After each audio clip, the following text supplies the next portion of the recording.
বছরে একবার রোজা রেখে, বছরে 1 মাস রোজা রেখে মনে করলে ইবাদত শেষ, 5 ওয়াক্ত নামাজ পড়ে মনে করলে ইবাদত শেষ। আমি প্রশ্ন করি, 5 ওয়াক্ত নামাজের নামই যদি হয় ইবাদত, 5 ওয়াক্ত নামাজের নামই ইবাদত, এটাই যদি হয়, তাহলে 5 ওয়াক্ত নামাজ পড়তে সময় লাগে কত? উজু টুজু করে বড় জোর 1-1.5 ঘন্টা সময় লাগে 5 ওয়াক্ত নামাজ পড়তে।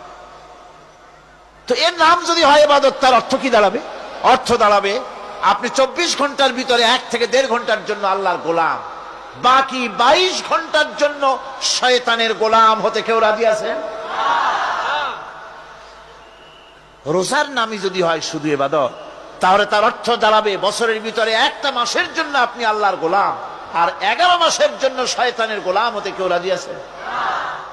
তাহলে বিষয়টা কি? বিষয়টা হচ্ছে নামাজ, রোজা, হজ, যাকাতি শুধুমাত্র ইবাদত নয়, আনুষ্ঠানিক ইবাদত তো বটেই, কম্পালসারি ইবাদত তো বটেই, কিন্তু শুধুমাত্র নামাজ, রোজা, হজ, যাকাত ইবাদত শুধুমাত্র নয়, এগুলি হচ্ছে ইবাদতের পার্ট, ইবাদতের অংশ।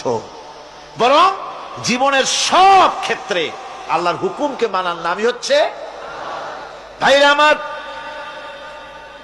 একদিকে নামাজ রোজা করছি, অন্যদিকে আল্লাহর আইনের প্রতিটি ধারাকে লঙ্ঘন করে চলছে, মিথ্যা ওয়াদা করে, মিথ্যা কথা বলে, সুদ খায়, ঘুষ খায়, জেনা করে, এরপরে অন্যের হক নষ্ট করে, প্রতিবেশীর হক নষ্ট করে, হারাম মাল খায়, হকদারের হক নষ্ট করে, প্রতিবেশীর হক নষ্ট করে, জিন্দা মুর্দা মানুষকে নিজের জন্য শক্তিধর বলে মনে করে, 1 টুকরা রুটির জন্য অথবা 1 ফোঁটা 1 ঘটি পানির জন্য কাফেরের কাছে হাত পেতে দাঁড়ায়া থাকে।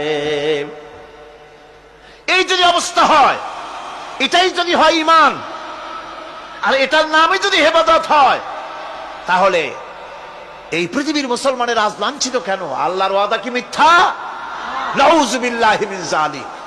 আমাদের ইবাদত যদি ঠিক হয়, যদি সত্যিকারের ইবাদত যদি আমরা করে থাকি, তাহলে ক্ষমতায় ইমানদারেরা নাই কেন? বিশ্বজুড়ে মুসলমানেরা লাঞ্ছিত কেন? তাহলে বুঝতে হবে ইবাদতের মধ্যে বিরাট গরমিল করে ফেলেছি, ঠিক কিনা? লক্ষ্য করুন, যেই লোকটা হজ করতেছে, উমরা করতেছে, নামাজ পড়তেছে, মসজিদ মাদ্রাসায় চাঁদা দিতেছে, ওই লোকটি আবার ব্যাংকের থেকে সুদের টাকা নিয়ে ব্যবসা চালাইতেছে। ব্যবসা ঠিক রাখার জন্য, ইনকাম ট্যাক্স ফাঁকি দেওয়ার জন্য ব্যবসায়ীরা 2 ধরনের 3 ধরনের খাতা মেনটেন করছে। কথা ঠিক কিনা? মিথ্যা কথা বলছে, ঘুষ দিতেছে, বেশি করে বিদ্যুতের বিল যাতে না আসে সেজন্য যারা বিদ্যুৎ লাইনে আছে তাদেরকে পয়সা দিয়ে ম্যানেজ করতেছে, ঠিক কিনা?